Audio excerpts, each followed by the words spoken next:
chose imprévue, nous dépensons pratiquement 90 000 francs toutes les semaines. Ceci dû aux situations caniculaires qui sévissent actuellement dans notre localité. Pour tous ceux qui viennent de nous rejoindre, je suis Dario Missounia, ingénieur agronome et spécialiste des productions végétales. Vous êtes sur la chaîne AgriDario, c'est la chaîne qui promeut le secteur agricole. C'est la chaîne qui promeut le secteur agro-pastoral en son ensemble. C'est la chaîne qui fait la promotion des potentiels investisseurs et des passionnés de l'agriculture. Comme vous pouvez le savoir, nous sommes dans un projet de production de la pastèque. Nous avons déjà fait, c'est depuis 2 mois déjà que vous nous suivez. Et pendant cette période, je vous ai présenté de bout en bout les étapes suivant laquelle nous sommes en train de procéder présentement dans notre projet de culture de la pastèque. Je vous fais voir à chaque fois les difficultés que nous rencontrons et comment est-ce que nous pensons à pallier à ces situations. Si vous pouvez déjà observer dans notre localité, nous sommes dans une période caniculaire. Nous avons déjà accusé 2 à 3 semaines de période sans pluie. Pourtant, nous sommes en saison pluvieuse. Vous comprenez pourquoi, au début d'un projet, il y a la nécessité de préparer tout avant de se lancer. Dieu merci, nous avions préparé un point d'eau. Vous avez ça dans l'épisode qui avait précédé celle-ci. Et pendant cet épisode, je vous avais montré comment est-ce que nous avions procédé pour avoir notre eau. Nous avons creusé un puits qui a une capacité de stockage de près de 6 000 litres. Et c'est grâce à ce puits présentement que nous pallions à ce problème de sécheresse qui sévit dans notre localité. Donc, comment est-ce qu'on fait pour dépenser pratiquement 90 000 en cette période-ci? Regardez par exemple, nous dépensons dans cette localité pour pouvoir irriguer toute notre parcelle pratiquement 30 litres de carburant. Bon, c'est 28 litres exactement, donc pratiquement 30 litres parce que nous carburons aussi la moto. Nous dépensons 30 litres de carburant chaque fois que nous voulons faire une irrigation. C'est équivalent à près de 18 000 francs. Et nous avons 3 personnes qui nous accompagnent pour l'irrigation. Il coûte pratiquement, c'est pratiquement 9 000 francs qui sont payés. Et nous arrosons ce champ pendant 3 jours. Ça veut dire c'est 9 000 francs x 3 que nous allons dépenser, pratiquement 27 000. Avec maintenant le coût lié au transport, parce que vraiment c'est encore quelque chose de compliqué. Déjà dans notre localité ici, nous sommes pratiquement à 12 km de la ville, et quand nous carburons, nous payons la main d'œuvre, ça coûte plus cher. Mais je ne vais pas entrer dans le détail. Dans cette localité, plus précisément dans cette exploitation, nous avons besoin de 35 000 litres d'eau. Parce que si nous mettons 10 litres d'eau par poquet, avec les 3500 poquets que nous avons, ça fait pratiquement 35 000 litres d'eau. Et si on avait prévu juste un cucurbitérinaire de 1000 litres, il nous faudrait comme ça 35 fois pour pouvoir arroser notre parcelle. Mais nous sommes à 7500 litres que nous envoyons, que nous stockons avant de commencer l'irrigation. Ça veut dire qu'en 4 fois et demi, avec 4 tours, nous parvenons à avoir la quantité d'eau qui nous suffit pour arroser toute la plantation. C'est parce que nous avons un cucurbitérinaire de 1000 litres, nous avons un fût de 200 litres et nous avons un bac de réserve de 6000 litres. Ça fait pratiquement 7200 litres. Donc, c'est vraiment c'est grave quoi. Il fait tellement chaud ici. Je n'ai pas pris la température de ce jour, mais nous devions dépasser les 38-40 degrés parce que c'est énorme. Vous pouvez remarquer que les plants souffrent énormément. Nous allons un peu descendre pour voir comment les plants se comportent présentement. Si nous regardons ici, voici un peu les plants qui sont à l'ombre. Vous voyez comment ils sont un peu bien tugéscents. Ça, c'est les plants qui sont à l'ombre parce qu'ils sont directement à côté du hangar. Mais juste à côté, à partir d'ici, regardez ça. Nous voyons comment la plante a pratiquement bouché tous ses stomates pour pouvoir réduire sa capacité son potentiel d'évapotranspiration. Elle bouche ses stomates comme ça pour pouvoir survivre. Et les feuilles de l'extrémité sont rabougries parce que c'est un système naturel. Vous allez voir comme ça que c'est dans toute la localité, dans tout le champ, parce que ça c'est la partie que nous n'avons pas encore, où nous n'avons pas encore arrosé. Nous allons nous rapprocher progressivement. Vous voyez comment tous les plants ici sont... Il fait très chaud, alors nous avons arrêté l'arrosage. Nous allons reprendre tout à l'heure vers 15 h, quand le soleil va se coucher. Ça, comme ça, ce sont les parties qui n'ont pas été arrosées. Alors, quand nous avoisinons déjà, voilà, en évoluant, c'est toujours les parties qui n'ont pas encore été arrosées. Vous voyez déjà comment l'état des plants est. Mais déjà ici, derrière moi, là, c'est la zone qui est arrosée. Vous pouvez déjà voir comment les plants sont bien gais. Ils sont bien tugessants, regardez. Elles ont ouvert toutes les feuilles, peu importe la quantité de le coup du soleil. Elles n'ont pas fermé les feuilles. Comme derrière vous, ceux-ci avaient fermé.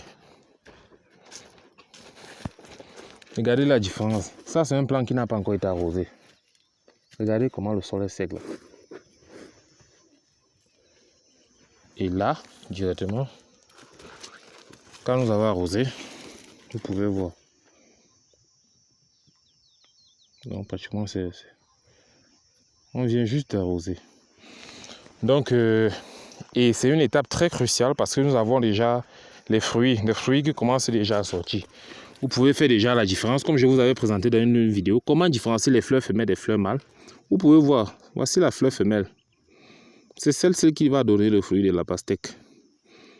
Et là, nous avons les fleurs mâles. Donc les fleurs femelles ne pourront donner le fruit de la pastèque que si les fleurs mâles pollinisent ces fleurs femelles. Et ceci doit être dû par un processus de pollinisation, que ce soit entomophile par les insectes, que ce soit héliophile par les abeilles. Mais le plus grand procédé de pollinisation ici, c'est pas les abeilles. Donc il y a la pollinisation par le vent. Mais bon, voilà, voici un fruit qui a déjà été pollinisé. Quand il est pollinisé, la feuille, l'extrémité là que vous pouvez remarquer, elle va directement sécher parce qu'ici elle a été pollinisée. Donc sur le coup, elle sera maintenant en train de demander suffisamment d'eau pour pouvoir grossir. Donc c'est une étape très capitale, c'est une étape très cruciale pour nous dans ce projet, que nous puissions avoir suffisamment d'eau, sinon on aura des petits fruits. Ça, c'est pas ce que nous souhaitons. Et nous espérons que Papa God va nous envoyer les pluies d'ici la semaine prochaine. Sinon, ça va être catastrophique parce que c'est des coûts énormes. Si par semaine, nous dépensons pratiquement... parce que nous arrosons 2 fois par semaine. Si nous dépensons 90 000 francs par arrosage, ça fait 180 000 francs par semaine. Et allez voir combien nous allons dépenser par mois. Donc c'est pourquoi les gens ne s'avisent pas à produire la pastèque en saison sèche, sauf ceux qui ont assez de moyens, parce que ça implique des coûts. C'est ce que je voulais partager avec vous aujourd'hui, c'est ce que je voulais partager avec vous.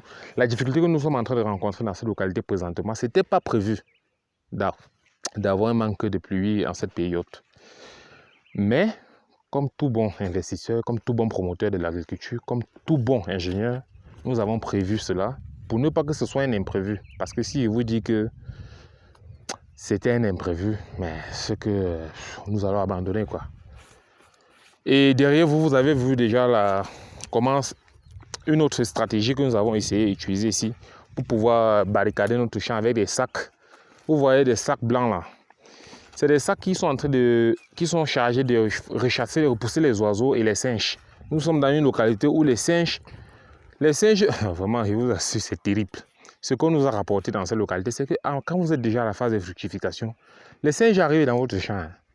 Parce que nous voyons souvent des troupeaux de 35, 40. Il y a un arbre là où ils partent se mettre là-bas. Ils se mettent là, ils jacassent, ils nous regardent, ils rient. Donc, c'est terrible, quoi. En cette période, dans cette localité, quand les singes arrivent dans votre parcelle, qu'il y a déjà les fruits, on dit qu'ils s'asseyent, ils prennent les fruits, ils cassent, ils sucent, ils amassent ça, ils forment une colline avec. Donc votre champ que vous aviez laissé avec les fruits, le lendemain matin, vous arrivez qu'ils ont tout récolté. Donc c'est pourquoi déjà, nous sommes en train de barricader. Vous savez que les singes n'aiment pas la présence des hommes, des humains. C'est pourquoi ça, c'est un modèle. On a mis des sacs blancs le long de la parcelle. Et progressivement, chaque semaine, nous changeons de position. Parce qu'à une période, ils se rendent compte que c'était fixe. Ils arrivent et ils secouent ça. Ils se rendent compte que, ça c'était des sacs. Ok, on va vous travailler. Donc nous, ce que nous faisons la semaine prochaine, on va augmenter le nombre de sacs et on va changer les positions. Ça, c'est comme ça qu'on va les traumatiser pendant un bon bout. Mais en attendant que mon fusil de chasse arrive, je vais lancer 2-3 coups de fusil et puis ça sera terminé avec eux. Donc, c'est un peu la stratégie que nous utilisons dans ces localités. Cela permet aussi de chasser les oiseaux. Si on avait encore les fils de radio-cassette, on pouvait mettre ça le long de la parcelle pour que quand le vent souffle, comme présentement le vent souffle, ça émet des sons, on entend souvent les zzzz. Ouais, ça c'est c'est ce que nous pouvions aussi utiliser, mais nous n'avons pas les fils de radio-cassette. Si vous en avez, mettez dans vos champs. Il y a aussi, comment on appelle ça, une stratégie, c'est que les singes, les animaux en général, n'aiment pas le bruit des chiens. Vous connaissez le gros lot qui secoue souvent sur le cou des chiens, des chasseurs là. Ça fait clang, clang, clang, clang, clang. Mais ici, on stimule ça avec une bouteille plastique, une bouteille cassable. On casse le bas, on attache une feuille de tôle sur une ficelle à l'intérieur. Et quand le vent souffle, ça tape, ça fait ce bruit là, ça recherche les singes. Mais pour le moment, nous sommes encore à la floraison, on ne va pas s'agiter. Vous allez voir quelles sont les stratégies qu'on va développer pendant la fructification pour vraiment gérer ce problème des singes. C'est en gros ce que je voulais partager avec vous aujourd'hui. Je vous invite, vous qui venez d'arriver et vous qui venez de suivre notre vidéo, de vous abonner sur cette chaîne parce que c'est une chaîne qui va vous permettre de pouvoir réussir vos projets en agriculture. C'est une chaîne qui va vous montrer quels sont les dangers que vous pouvez rencontrer lorsque vous vous lancez. C'est une chaîne qui vous montre même déjà comment est-ce qu'on parvient à gérer et qui vous permet de dresser une bonne itinéraire technique ou une fiche technique pour pouvoir gérer aussi vos problèmes de pastèques et vos projets de pastèques. Après ceci, nous allons vous présenter maintenant une autre phase que je ne veux pas encore énoncer maintenant. En tout cas, la seconde phase sera une phase très capitale. Donc, restez abonnés et notifiés. J'aimerais aussi lancer déjà un petit exercice que vous pouvez répondre en commentaire. Est-ce que vous pourrez faire des longues études pour venir vous installer au village? Pouvez-vous faire des longues études pour venir vous installer au village? Ça, c'est un point d'interrogation. Vous pouvez répondre en commentaire. C'était le Baobab d'Afrique, promoteur de la chaîne Agri-Dario. Derrière la caméra, vous avez Jean Zobel Omani. La dernière fois, il m'a dit qu'il voulait aussi apparaître sur la vidéo. Aujourd'hui, je vous fais l'honneur de vous montrer Zobel. Voilà. Voilà le caméraman Zobel. Depuis, c'est lui qui vous permet d'avoir des images aussi stables et de bonne qualité. Donc, c'est avec lui que je travaille. À la prochaine, les amis. Et partagez la vidéo aussi pour inviter davantage de personnes à s'abonner parce que je vous avais dit, d'ici décembre, on devait avoir au moins 5000 abonnés pour avoir une grande audience en Afrique et pour pouvoir aider beaucoup de promoteurs en agriculture. Ciao, ciao, c'était avec Agri-Dario.